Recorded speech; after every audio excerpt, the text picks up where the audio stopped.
Rabbi shrah li sadri wa yassir li amri wahlul 'uqdatam min lisani yafqahu qawli. Today we will talk about Itekaf in Ramadan. Itekaf means to associate oneself with and to contain oneself. There is a reference to it in 9 places in the Quran. With reference to the great masjid around Kaaba, the Haram al-Sharif in Makkah, the Quran tells us that we should make the place where Sayyidina Ibrahim used to stand our place for making prayer.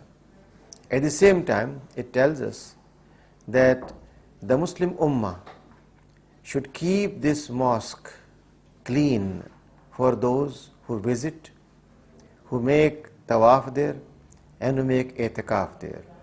Which means the justification and reason for tawaf is given already, and itikaf is given already in the Quran al-Kareem. So both doing tawaf as well as having itikaf in the masjid is endorsed by the Quran and also by the practice of Prophet, peace be upon him. In Surah Al-Baqarah, the Quran tells us, and when he made the house at Makkah a resort for and a sanctuary for mankind, saying, take as your place of worship the place where Abraham stood to pray, and we imposed a duty upon Abraham and Ismail, saying, purify my house for those who go around and those who do itikaf therein, and those who bow down and prostrate themselves in prayer. Surah Al-Baqarah, Ayah 125.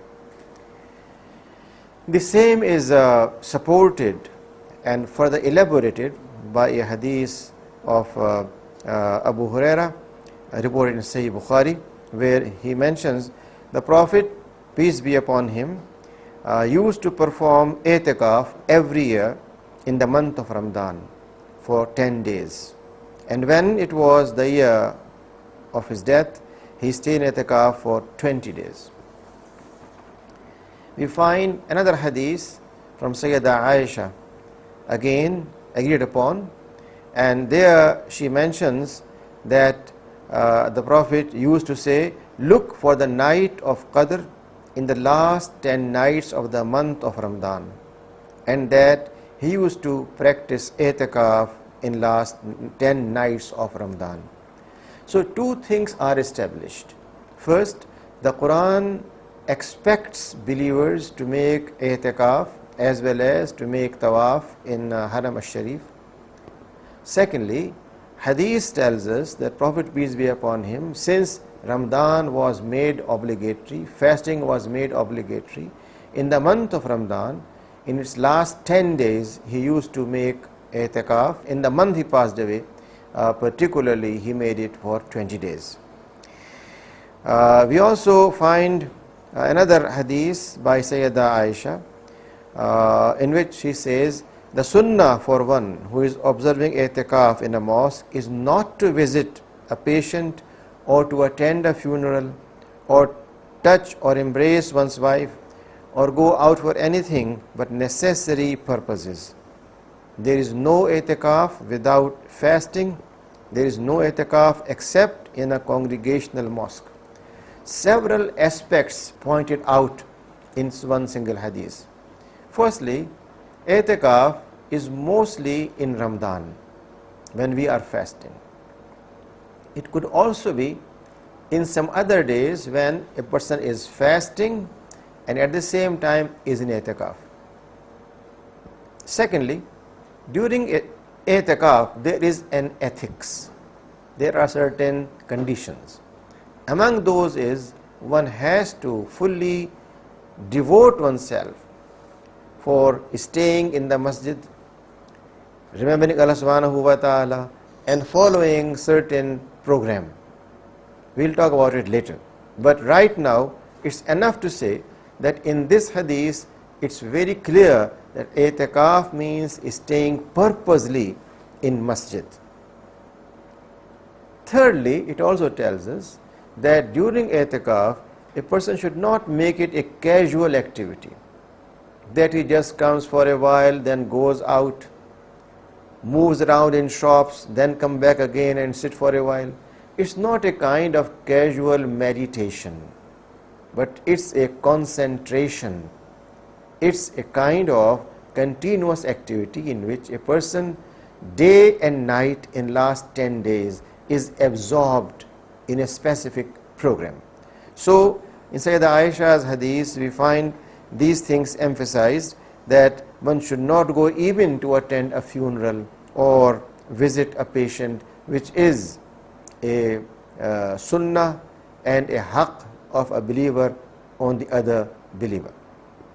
That means itikaf is so important that certain huquq which are due in normal days are deferred in it.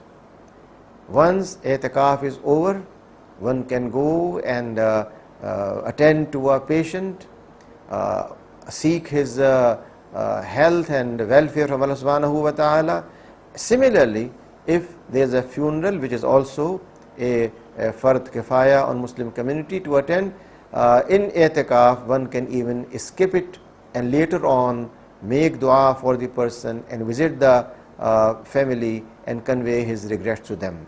This shows the importance of itikaf and importance of staying in the masjid. Similarly, we find another hadith which is reported by Sayyidah Safiya, that while Allah's Messenger was in itikaf, I called on him at night, and having had a talk with him, I got up to depart. He got up also to accompany me to my dwelling place, which was then in the house of Usama bin Zaid. Two Ansari men passed by, and when they saw the Prophet, they hastened away. The Prophet said to them, "Don't hurry, it's Safiya, the daughter of Hay."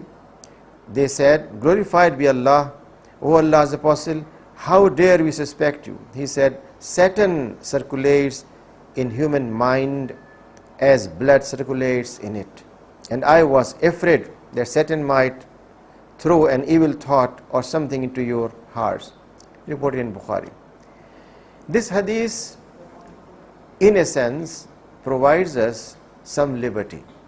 Sayyidah Aisha said, you cannot go out anywhere in itikaf, but here we find in dire need, as she also mentioned, only when it is necessary. In dire need, one can even leave masjid for a while, as the Prophet did himself. In presence of this sunnah, we find that Islam provides general principles, and those principles are followed by everyone. Therefore, the Prophet, peace be upon him, when he was in itikaf, he will not visit his home, he will not go out, he will stay throughout the period in the masjid. But at the same time, if there are some exceptional situations, then Islam being practical, Islam being down to earth, Islam aware of such needs which have to be met, allows, and that is allowed only through sunnah, not through our own desire, but sunnah provides that flexibility. Therefore, Sayyidah Aisha's hadith tells us very clearly not to go out at all, while another Ummul Mumineen, she tells us that she visited the Prophet, peace be upon him, talked to him on some important matter, and when she was going out back to her home, then Prophet, peace be upon him, accompanied her, which shows how Prophet, peace be upon him, considered it dignified to accompany his wife back to her home. Secondly, the Prophet knew that in situations where security requires that you accompany your wife, then that will be given preference over staying in masjid. This should not be taken as something which should become norm. Therefore, Islam provides for normal activity, at the same time for exceptional situations which cannot be generalized, which cannot be made common on the pretext that since Prophet did it, we must do it all the time. In the light of these ahadith and the Quranic statement, what we understand is Itekaf is a 10 days intensive period in which whatever is going to be acquired or achieved in the month of Ramadan, when Ramadan is about to leave, when fasting is about to end, in last 10 days, a believer tries his or her best in capturing best out of it. Therefore, in last 10 days, one devotes more and more time for the study of the Quran. Suppose a person has been listening to Quran every evening in Taraweeh, and perhaps one whole juz or more than a juz is being heard. Now, in the last 10 days, one has the opportunity to himself or herself read the Quran, to refresh, and perhaps do it 2 or 3 times individually. We know in the last Itekaf of the Prophet, peace be upon him, the Prophet, peace be upon him, recited the Quran to Sayyidina Jibreel, and he recited to him.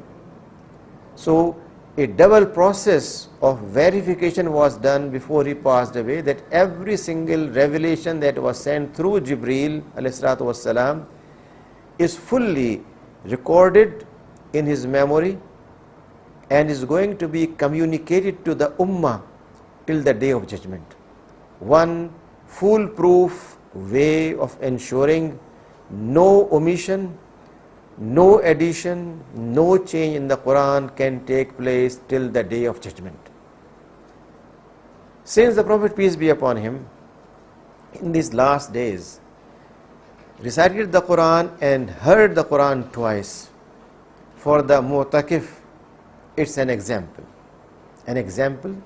that following his sunnah, one should try to at least recite the Quran with understanding 2 times in these 10 days. Again, a hadith tells us that it's preferable for a believer not to completely recite the Quran in one night, not to make recitation only in one night, but to make it in 3. In the last 10 days, if in 3 days a person recites the Quran with understanding, then same can be done in another 3 days, and still there are 4 days left to make up for any deficiencies. Therefore, these last 10 days are extremely important, and one need to do it at least once in his life to ensure that he is in mosque or she is in her home, is staying and doing Itekaf with the total commitment and absorption in understanding the meaning of the Quran. So first thing that needs to be done in Itekaf is understanding the Quran. Second, study of the Seerah and Hadith. That means while one has full time available for 10 days, besides the Quran, its illustration, its manifestation, its demonstration in the Seerah and in the Sunnah is to be discovered. Whatever is done by the Prophet, peace be upon him, whatever is his Sunnah, is simply a translation of what the Quran has said. Therefore, in a hadith, when Sayyidah Aisha was asked about the behavior of Prophet, peace be upon him, then her simple answer was, haven't you read the Quran? Which means whatever he was doing was essentially an application of the Quran in human activity. How a human being should translate the Quranic teachings in one's actions. Therefore, while we try to understand the Quran in last 10 days, it's also important to ensure that we look into seerah, we look into books of hadith and try to find out what are solutions for us in our everyday problems. Thirdly, to understand fiqh. The word fiqh is used in the Quran, where the Quran says you should always have a group of people who stay behind the warriors, the mujahideen, and they do tafaqquh fi ddin, which means deep understanding, analytical knowledge of deen, what is said by the Quran and why, how to be implemented. Therefore, fiqh begins once we start thinking deeply into the Quran and Sunnah. The end product of this deep thinking in these two sources is what we call fiqh. Unfortunately, a number of people think fiqh means what exists in a specific book written by a specific approach of law. Therefore, the approach or interpretation in the light of views of Abu Hanifa, Imam al-Shafi'i, Ahmad ibn Hanbal, Jafar as-Sadiq, or Imam Malik or others is considered fiqh. The fact of the matter is, fiqh is generated when we go deep into the Quran and Sunnah. Then we find out how we apply these two sources in our everyday life. Therefore, third thing to be done is understand the meaning of fiqh, trying to develop a mindset which looks into Quran and Sunnah with an in-depth understanding, analytical view, and trying to apply the Quran and Sunnah in our everyday life. Next is to seek protection from hellfire, which means doing istighfar, which means doing ihtisab of nafs, which means when we are away from family and business and just trying to remember, in my transactions in market, did I hide information from my customer? In my lectures in university, did I provide them what is truth, what is the real core of the matter, or I just gave them some superficial information? Was my lecture properly prepared? In dealing with my family, did I really fulfill my obligations toward my wife, toward my parents, toward my children, toward my brothers and sisters, toward my uncles? In my social life, did I fulfill my obligations towards my neighbor, towards community, towards society which has given me a personality and identity, toward Allah subhanahu wa ta'ala who has blessed me with enormous capacities, enormous skills, and so on and so forth. When all these things are done and we evaluate ourselves, a self-analysis, a self-criticism, a review of our events, then we are utilizing this time. Then learning how to translate love of Prophet, peace be upon him, in our behavior. There is no Muslim on earth who does not love the Prophet, peace be upon him. Therefore, if in farthest corner of the world some irresponsible people make a caricature of the Prophet, peace be upon him, and for that matter, not Prophet Muhammad, peace be upon him, but of any prophet, then a Muslim feels pained. Out of his love, he feels angered. Out of his love, he feels he should protest. All these are natural responses which cannot be taken away from the heart of a Muslim. But the point here is, can love of Prophet be translated only in protest, in anger, in shouting, or it requires a more proactive and more thoughtful response. Loving Prophet means walking in his footsteps. Loving Prophet means doing whatever he would like us to do, and if he was here with us today, when we are doing something, he will feel happy about it. If this is what we have learned during Itekaf, then we have refreshed our love. Then we have learned how to translate his love in our everyday behavior. And lastly, during these 10 days, to develop a strategy and plan, how can I change society? How can I contribute my share in letting good prevail, ma'roof prevail, and munkar diminish? What can I do as a businessman, as a lawyer, as a medical doctor, as an educationist, as a young student, as a young girl, as a housewife, as a person who is seeking job and unemployed?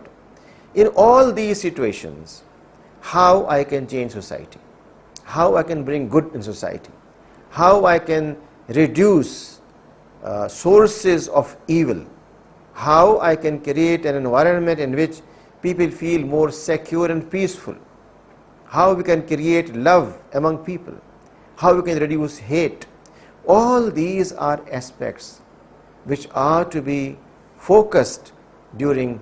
It's not meant for running away from family and sleeping whole day and then in the night joining in Taraweeh.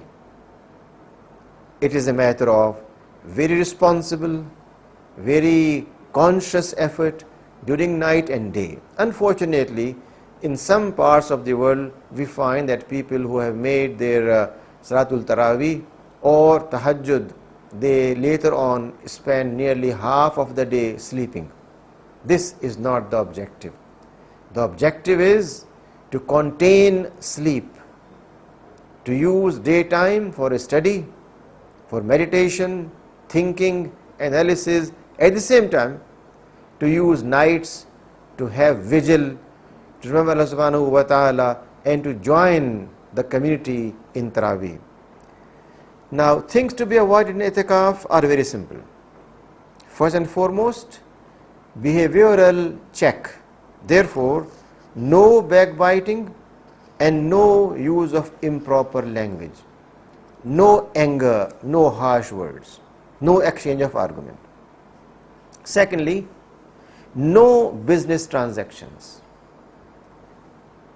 One cannot stay in Itekaf and still on mobile have sale of automobiles, bank transactions, business investments, all things done from the masjid. That is not allowed at all. Therefore, the time is to be used for specific process we talked about a while ago. Thirdly, no sexual contact. When family visits to deliver food or for a consultation, then no bodily contact, no sexual contact can be made.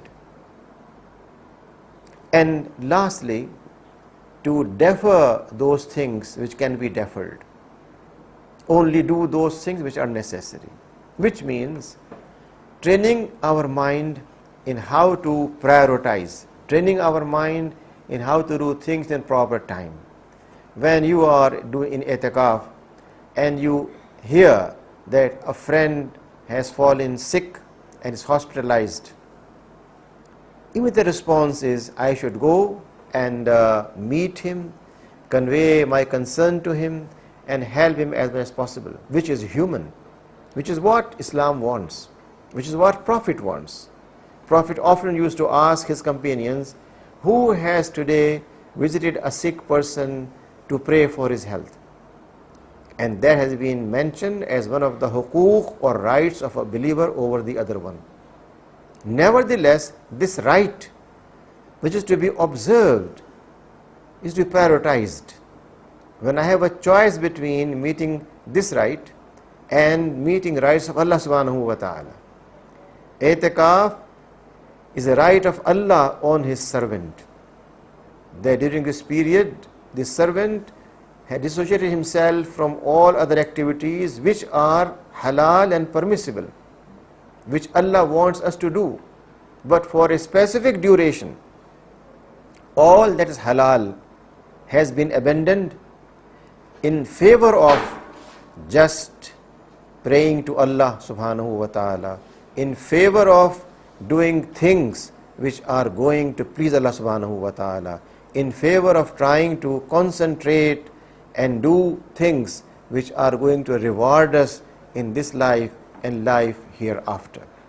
Therefore, when we are doing itikaf, then we have to take care of these things which are to be done, and also avoid those things which are very specifically mentioned in ahadith. I have just received a question: is itikaf not a micro form of ruhbaniya? Ruhbaniya means abandoning all those things which are worldly in favor of which are divine.